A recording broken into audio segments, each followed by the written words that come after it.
Hello students, आप सब कैसे हैं। होप करती हूँ आप सब सेफ होंगे, सुरक्षित होंगे।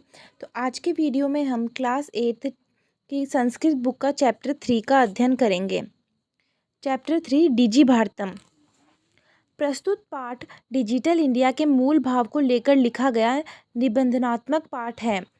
इसमें वैज्ञानिक प्रगति के उन आयामों को छुआ गया है। आयामों का अर्थात विस्तार, जिनमें हम एक क्लिक द्वारा बहुत कुछ कर सकते हैं। आज इंटरनेट ने हमारे जीवन को कितना सरल बना दिया है। हम भौगोलिक दृष्टि से एक दूसरे के अत्यंत निकट आ गए हैं। इसके द्वारा जीवन के प्रत्येक क्रियाकलाप सुविधाजनक हो गए हैं। क्रियाकलाप यानी जो भी अपन क्रियाएं करते हैं वो। ऐसे ही भावों को यहाँ सरल संस्कृत में व्यक्त किया गया है। तो स्टार्ट करते हैं। अद्य सम्पूर्ण विश्वे डिजिटल इंडिया इत्यस्य चर्चा श्रूयते। आज संपूर्ण विश्व में डिजिटल भारत इसकी बहुत चर्चा होती है, चर्चे में सुना जाता है।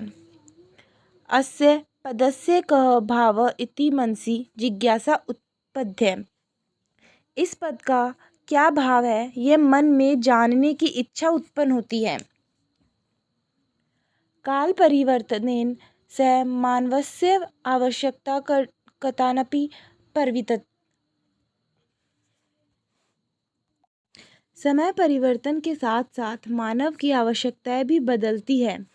प्राचीन काले ज्ञानस्य आदान प्रदान मौखिकम आसीत्, विद्या च श्रुतिपरमस्य गृह्यते स्म। प्राचीन समय में ज्ञान का आदान प्रदान मौखिक था और विद्या सुनकर सीखने की परंपरा से ग्रहण की जाती थी। अनंतर तालपत्रोपरि भोज्येतरोपरि च लेखन कार्यम आरब्धम। बाद में ताल के पत्तों और भोजपत्रों पर लिखने का कार्य आरंभ हुआ। परिवर्तिनेन काले कर्गदस्य लेखनाय च आनिकेशकारेण सर्वशास्त्रमेव मनोगतानां भावानां कर्गदोरपि लेखनं प्रारब्धम्। समय परिवर्तन के साथ कागज के और कलम के आविष्कार से सभी मन में छुपे हुए भाव का कागज के ऊपर लिखना प्रारंभ हुआ। तन्यंत्रस्य आविष्कारेण तु लिखिता सामग्री तडिता सती बहुकालाय सुरक्षित अतिष्ठत। टाइपराइटर के आविष्कार से तो लिखित सामग्री छपाई होने पर लंबे समय तक सुरक्षित रहने लगी। वैज्ञानिक परिवधे प्रगति यात्रा पुनरपि अग्रे गता। वैज्ञानिक तकनीकी की प्रगति की यात्रा और भी आगे गई। अद्य सर्वाणि कार्याणि संगणक नामकेन यंत्रेण साधितानि भवन्ति। आज सभी कार्य कंप्यूटर नामक मशीन के द्वारा किए जाते हैं। समाचार पत्राणि पुस्तकानि च कंप्यूटर माध्यमेन पठ्यन्ते लिख्यन्ते च। समाचार पत्र और पुस्तकें कंप्यूटर के माध्यम से भी पढ़ी जाती है और लिखी जाती है। कर्गदोग्योद वृक्षाणां उपयोगेन वृक्षाः कृत्यन्ते स्म, परं संगणकस्य अधिकाधिक प्रयोगेन वृक्षाणां कृतनेन न्यूनतमं भविष्यति इति विश्वासः। कागज के उद्योग ने वृक्षों के उपयोग से वृक्ष काटे जाते थे, लेकिन कंप्यूटर के अधिक से अधिक प्रयोग से वृक्षों को काटने में कमी हुई है, ऐसा विश्वास है। अनेन पर्यावरण सुरक्षाया दिशि महान उपकारो भविष्यति। इससे पर्यावरण सुरक्षा की दिशा में महान उपकार होगा। अधुना आपने वस्तुक्रयार्थं रूप्यकाणाम् अनिवार्यता नासीत्। इस समय बाजार में वस्तुएं खरीदने के लिए रुपयों की आवश्यकता नहीं है। डेबिट कार्ड, क्रेडिट कार्ड इत्यादि सर्वत्र रूप्यकाणां स्थानं ग्रहीतवन्तः। डेबिट कार्ड और क्रेडिट कार्ड इत्यादि ने सभी जगह रुपयों का स्थान ग्रहण कर लिया है।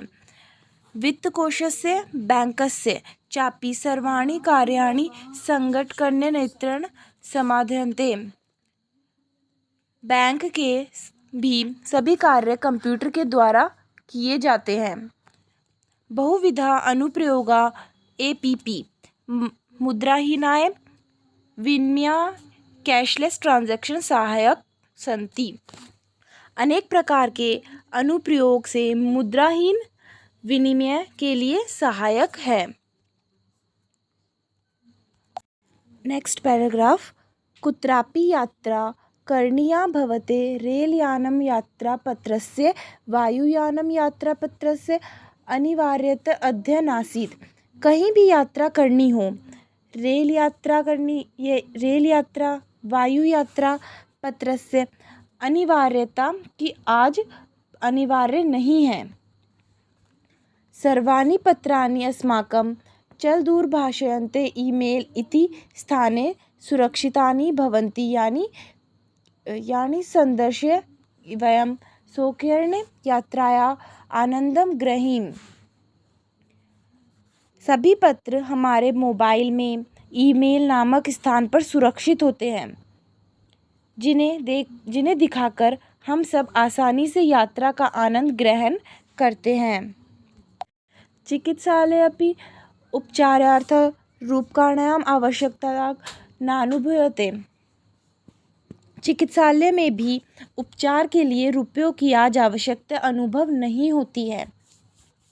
सर्वत्र कार्ड माध्यमेन ई-बैंक माध्यमेन शुल्कं प्रदातुं शक्यते, क्योंकि सभी जगह कार्ड के माध्यम से ई-बैंक के माध्यम से हम शुल्क दे सकते हैं।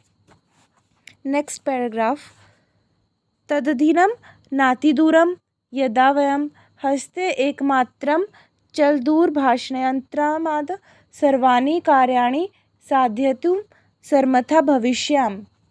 वह दिन अधिक दूर नहीं है जब हम हाथ में एकमात्र मोबाइल लेकर सभी कार्य करने में समर्थ होंगे। वस्त्रपुटके रूप्यकाणाम् आवश्यकता न भविष्यन्ति। जेब में रुपयों की आवश्यकता नहीं होगी। पासबुक, चेकबुक इत्यादि आवश्यकता न भविष्यन्ति। पासबुक और चेकबुक इन दोनों की भी आवश्यकता नहीं होगी। पठनार्थ पुस्तकानां समाचारपत्राणाम् अनिवार्यता समाप्तप्राय भविष्यति। पढ़ने के लिए पुस्तकें और समाचार पत्रों की भी आवश्यकता लगभग समाप्त हो जाएगी।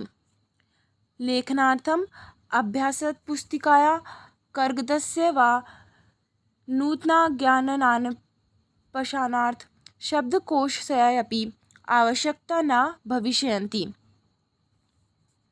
लिखने के लिए अभ्यास पुस्तक की या कागज़ की नई जानकारी की खोज के लिए शब्दकोश की भी आवश्यकता नहीं होगी।